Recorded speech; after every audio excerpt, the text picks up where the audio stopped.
Iran ಮೇಲಿನ America Israel ಯುದ್ಧ ಶುರುವಾಗಿ ಒಂದು ವಾರನೇ ಕಳೆದಿದೆ.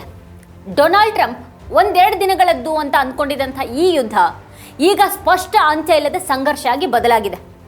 ಇರಾನಿನ ಪಡೆಗಳು ತಮ್ಮ ಡ್ರೋನ್ಗಳು ಮತ್ತು ಕ್ಷಿಪಣಿಗಳ ಮೂಲಕ ಇಸ್ರೇಲ್ನ ಅಮೆರಿಕದ ನೆಲೆಗಳು ಮತ್ತು ಗಲ್ಫ್ ರಾಷ್ಟ್ರಗಳ ಮೇಲೆ ದಾಳಿ ಮಾಡ್ತಾ ಇವೆ. ಈ ಯುದ್ಧ ಎಲ್ಲಿಗೆ ಹೋಗ್ತಾ ಇದೆ ಅನ್ನೋದು ಇನ್ನೂ ಸ್ಪಷ್ಟ ಆಗಿಲ್ಲ.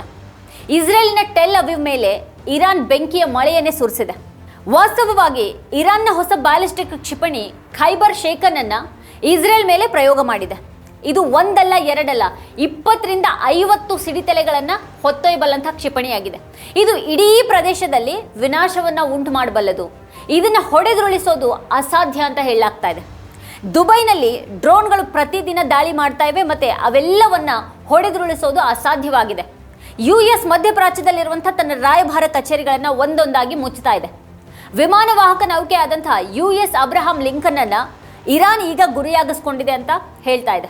ಇಲ್ಲಿಯವರೆಗೆ US ಇದನ್ನು ನಿರಾಕರಿಸಿದ್ರೂ ಕೇವಲ ಒಂದು ವಾರದಲ್ಲಿ ಇರಾನ್ ವಿಶ್ವದ ಅತ್ಯಂತ ಶಕ್ತಿಶಾಲಿ ರಾಷ್ಟ್ರವನ್ನು ಎದುರಿಸಿ ನಿಂತಿದೆ. ಹಾಗಾದ್ರೆ ಇದು ಹೇಗೆ ಸಾಧ್ಯ ಆಯಿತು? ಅದರ ಅಸಲಿ ತಾಕತ್ತಿನ ಅಂದಾಜು ಅಮೆರಿಕ ಮತ್ತು ಇಸ್ರೇಲ್ಗೆ ಹೇಗೆ ಸಿಗದೆ ಹೋಯಿತು? ಇಡೀ ಜಗತ್ತು ಅಮೆರಿಕ ಈ ಒಂದು ಯುದ್ಧವನ್ನು ಕೆಲವೇ ಗಂಟೆಗಳಲ್ಲಿ ಗೆಲ್ಲುತ್ತೆ ಅಂತ ಅಂದ್ಕೊಂಡಿತ್ತು. ಇರಾನ್ನ ಇಡೀ ನಾಯಕತ್ವವನ್ನೇ ನಾಶ ಮಾಡಲಾಗಿತ್ತು. ದೊಡ್ಡ ಶತ್ರು ಅಂತಿಮವಾಗಿ ಇಸ್ರೇಲ್ ಮುಂದೆ ಶರಣಾಗುತ್ತೆ ಮತ್ತು ಸೋಲನ್ನು ಒಪ್ಕೊಳ್ಳುತ್ತೆ ಅಂತ ಅಂದ್ಕೊಳ್ಳಲಾಗಿತ್ತು. ಆದರೆ ನಂತರ ಆಗಿದ್ದೇ ಬೇರೆ. ಈಗ ಇರಾನ್ ವಿಶ್ವದ ಅತ್ಯಂತ ಮುಂದುವರೆದ ಮತ್ತು ಕೈಗೆಟುಕುವಂಥ ಕ್ಷಿಪಣಿಗಳು ಹಾಗೆ ಡ್ರೋನ್ಗಳನ್ನು ಹೊಂದಿದೆ. IRGC ಮಾರ್ಚ್ 2025ರಲ್ಲಿ ಪ್ರಪಂಚದಾದ್ಯಂತದ ರಕ್ಷಣಾ ತಜ್ಞರನ್ನು ಬೆರಗುಗೊಳಿಸುವಂಥ ಒಂದು ವಿಡಿಯೋವನ್ನು ಬಿಡುಗಡೆ ಮಾಡಿತು. ಇರಾನ್ ವಾಸ್ತವವಾಗಿ ಸಂಪೂರ್ಣ ಭೂಗತ ಕ್ಷಿಪಣಿ ನಗರವನ್ನೇ ಹೊಂದಿದೆ.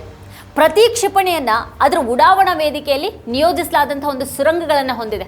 ಅಂತಹ ಎಷ್ಟು ಸುರಂಗಗಳಿವೆ ಮತ್ತು ಎಷ್ಟು ಕಿಲೋಮೀಟರ್ ಭೂಗತ ಜಾಗ ಇದೆ ಅಂತ ಯಾರಿಗೂ ಕೂಡ ಗೊತ್ತಿಲ್ಲ.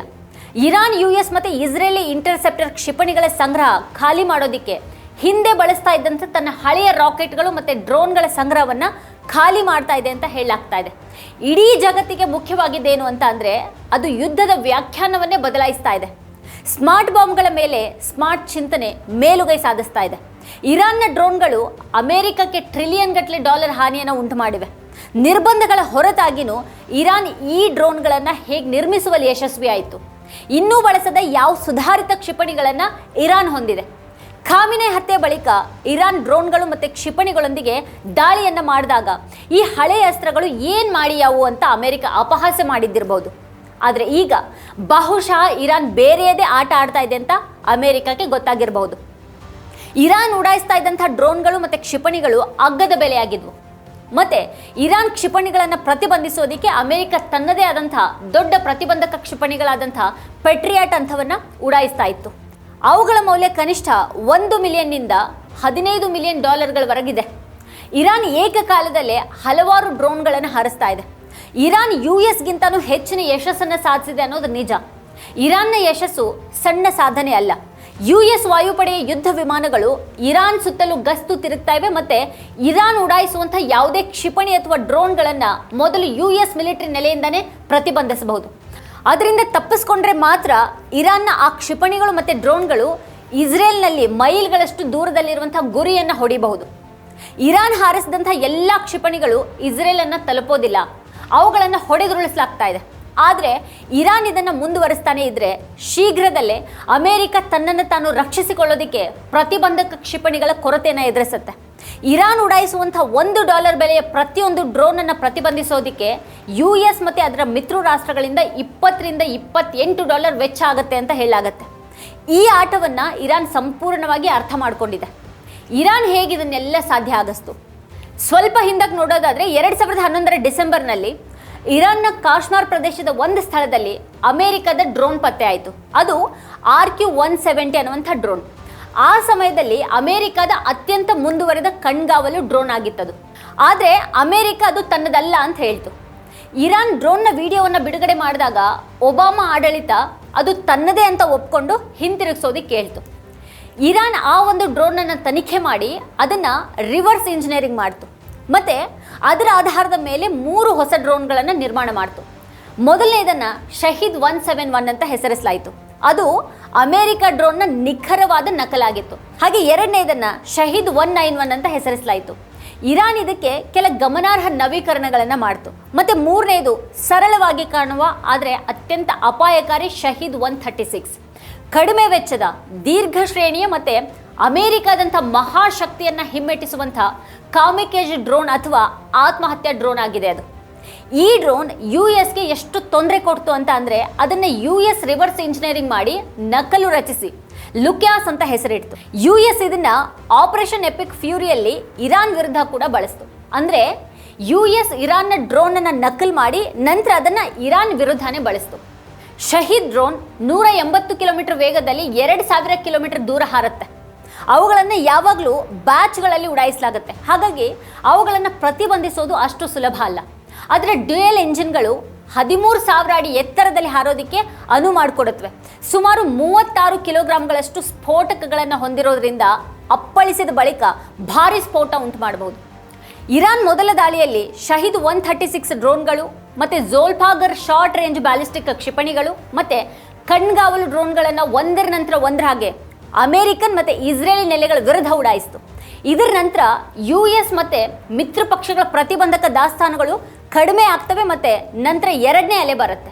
ಇದು ಮೊದಲನೇದಕ್ಕಿಂತನೂ ಭಿನ್ನವಾಗಿರುತ್ತೆ.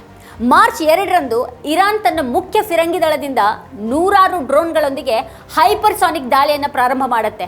ಒಂದೇ ಏಟಿಗೆ ಇಡೀ ಪ್ರದೇಶ ನಾಶ ಆಯಿತು. ಈ ಕ್ಷಿಪಣಿಗಳ ಭಯಾನಕ ದೃಶ್ಯ ತೋರಿಸುವಂಥ ಕೆಲವು ಫೋಟೋಗಳು ಮತ್ತು ವಿಡಿಯೋಗಳು ಹೊರಗೆ ಬರ್ತಾ ಇವೆ. 1984ರಲ್ಲಿ ಇರಾನ್-ಇರಾಕ್ ಯುದ್ಧದ ಸಮಯದಲ್ಲಿ ಇರಾನ್ಗೆ ದೊಡ್ಡ ಹಾನಿಯಾಗಿತ್ತು. ಆಗ ಕ್ಷಿಪಣಿಗಳಿಲ್ಲದೆ ಏನೂ ಸಾಧ್ಯ ಇಲ್ಲ ಅಂತ Iran ಅರ್ಥಕೊಳ್ತು.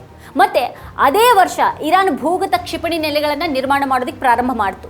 June 1985ರಲ್ಲಿ Iran ಕ್ಷಿಪಣಿಗಳನ್ನು ಅಭಿವೃದ್ಧಿಪಡಿಸುವಲ್ಲಿ Libya, Syria ಮತ್ತು ಕೊರಿಯಾ ಮತ್ತು ಚೀನಾದಿಂದ ಸಹಾಯವನ್ನು ಕೋರಿತು. 1990ರ ದಶಕದಲ್ಲಿ ಚೀನಾ ಇರಾನ್ನ ಕ್ಷಿಪಣಿ ಕಾರ್ಯಕ್ರಮದಲ್ಲಿ ಪ್ರಮುಖ ಪಾತ್ರ ವಹಿಸಿತು. 1987ರಲ್ಲಿ ಉತ್ತರ ಕೊರಿಯಾ ಇರಾನ್ ಕ್ಷಿಪಣಿಗಳನ್ನು ಅಭಿವೃದ್ಧಿಪಡಿಸೋದಕ್ಕೆ ಸಹಾಯ ಮಾಡಿತು. ಇರಾನ್ನ ಅತ್ಯಂತ ಮಾರಕ ಕ್ಷಿಪಣಿಗಳಲ್ಲಿ ಒಂದಾದ ಖೊರಾಮ್ ಶಹರ್ ಕ್ಷಿಪಣಿ ಮೂಲಭೂತವಾಗಿ ಉತ್ತರ ಕೊರಿಯಾದ ಹಾಸಾಂಗ್ 10ರ ಇರಾನಿ ಆವೃತ್ತಿಯಾಗಿದೆ. ಇದರ ಹೊರತಾಗಿಯೂ ಚೀನಾ ಮತ್ತು ಉತ್ತರ ಕೊರಿಯಾದ ಸಹಾಯದಿಂದ ಇರಾನ್ ಕಳೆದ 40 ವರ್ಷಗಳಲ್ಲಿ ತನ್ನದೇ ಆದ ಕ್ಷಿಪಣಿ ಪಡೆಯನ್ನು ನಿರ್ಮಾಣ ಮಾಡಿದೆ. ಕಳೆದ ವರ್ಷ ಅಷ್ಟೇ ಇಸ್ರೇಲ್ ಅದನ್ನು ಎದುರಿಸಿತು. ಆ 12 ದಿನಗಳ ಯುದ್ಧದಲ್ಲಿ ಇರಾನ್ ಇಸ್ರೇಲ್ ಮೇಲೆ 550ಕ್ಕೂ ಹೆಚ್ಚು ಬ್ಯಾಲಿಸ್ಟಿಕ್ ಕ್ಷಿಪಣಿಗಳು ಮತ್ತು 1,000 ಟ್ಯಾಂಕ್ ವಿರೋಧಿ ಕ್ಷಿಪಣಿಗಳನ್ನು ಉಡಾಯಿಸಿತು. ಇಸ್ರೇಲ್ ಮತ್ತು ಅಮೆರಿಕದ ಎಲ್ಲ ವ್ಯವಸ್ಥೆಗಳನ್ನು ಇರಾನ್ ಸರಳ ತಂತ್ರದೊಂದಿಗೆ ಸೋಲಿಸೋದಕ್ಕೆ ಪ್ರಯತ್ನ ಪಡ್ತಾ ಇದೆ. ಸಿರೋಕೋ ಡ್ರೋನ್ಗಳು, ಕಡಿಮೆ ಹಾರುವಂಥ ಕ್ರೂಸ್ ಕ್ಷಿಪಣಿಗಳು ಮತ್ತು ಹೈ ಸ್ಪೀಡ್ ಬ್ಯಾಲಿಸ್ಟಿಕ್ ಕ್ಷಿಪಣಿಗಳನ್ನು ಒಟ್ಟೊಟ್ಟಿಗೆ ಒಂದೇ ದಾಳಿಯಲ್ಲಿ ಅದು ಹಾರಿಸುತ್ತೆ.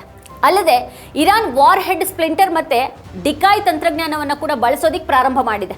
ಅಂದರೆ ಕ್ಷಿಪಣಿಯೊಂದಿಗೆ ನಕಲಿ ಡಿಕಾಯ್ಗಳನ್ನು ಕಳುಹಿಸಲಾಗುತ್ತೆ. ಇದು ಇಂಟರ್ಸೆಪ್ಟರ್ಗಳನ್ನು ಗೊಂದಲಗೊಳಿಸುತ್ತೆ ಮತ್ತು ನಿಜವಾದ ಸಿಡಿತಲೆಯನ್ನು ಬೇರೆ ದಿಕ್ಕಿನಲ್ಲಿ ಕಳಿಸಲಾಗುತ್ತೆ. ಇಂಟರ್ಸೆಪ್ಟರ್ ಸುಧಾರಿತ ರ್ಯಾಡರ್ಗಳಿಂದ ಮಾಹಿತಿಯನ್ನು ಪಡೆಯುತ್ತೆ. ಆದ್ದರಿಂದ ಇರಾನ್ ಮತ್ತೊಂದು ಹೆಜ್ಜೆ ಇಟ್ಟಿದೆ ಈಗ.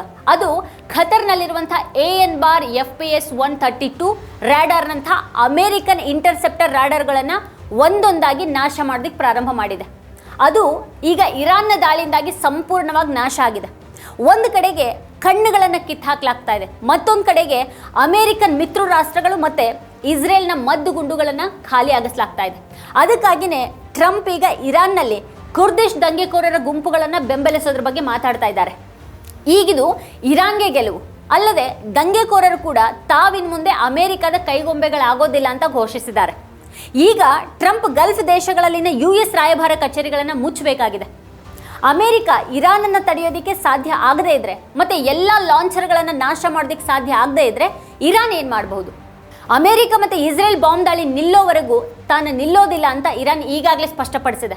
ಇಸ್ರೇಲ್ ಇರಾನ್ನ ಯುದ್ಧ ವಿಮಾನ ಅಂತ ಭ್ರಮಿಸಿ ಯುದ್ಧ ವಿಮಾನದ ಪೇಂಟಿಂಗ್ ಮೇಲೆ ದಾಳಿ ಮಾಡಿತು ಅನ್ನೋದು ವರದಿಯಾಗಿದೆ. ಅಂದರೆ ಶತ್ರುಗಳನ್ನು ಭ್ರಮೆಗೆ ಬೀಳಿಸಿ $100 ಕೋಟಿ ಖರ್ಚು ಮಾಡಿಸಲಾಗ್ತಾ ಇದೆ, ಹಾನಿ ಉಂಟು ಮಾಡಲಾಗ್ತಾ ಇದೆ. ಆಟ ಇನ್ನೂ ಹೇಗೆಲ್ಲ ಮುಂದುವರಿಯುತ್ತೆ, ಟ್ರಂಪ್ ಧ್ವನಿ ಇನ್ನೂ ಎಷ್ಟರ ಮಟ್ಟಿಗೆ ಕುಗ್ಗಬಹುದು ಅನ್ನೋದನ್ನು ಕಾದು ನೋಡಬೇಕಾಗಿದೆ. ವೀಕ್ಷಕರೇ, ಕುರಿತು ನಿಮಗೇನು ಅನಿಸುತ್ತೆ, ಏನು ಅಭಿಪ್ರಾಯ ಇದೆ?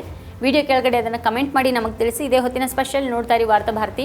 ನೀವಿನ್ನು ವಾರ್ತಾಭಾರತಿ ಯೂಟ್ಯೂಬ್ ಚಾನಲನ್ನು ಸಬ್ಸ್ಕ್ರೈಬ್ ಮಾಡಿಲ್ಲ ಅನ್ನೋದಾದರೆ ಈ ಕೂಡಲೇ ಸಬ್ಸ್ಕ್ರೈಬ್ ಮಾಡಿ. ಹಾಗೆ ಪಕ್ಕದಲ್ಲೇ ಇರುವಂಥ ಬೆಲ್ ಐಕಾನ್ನ ಪ್ರೆಸ್ ಮಾಡಿ ನಮ್ಮನ್ನು ಪ್ರೋತ್ಸಾಹಿಸಿ.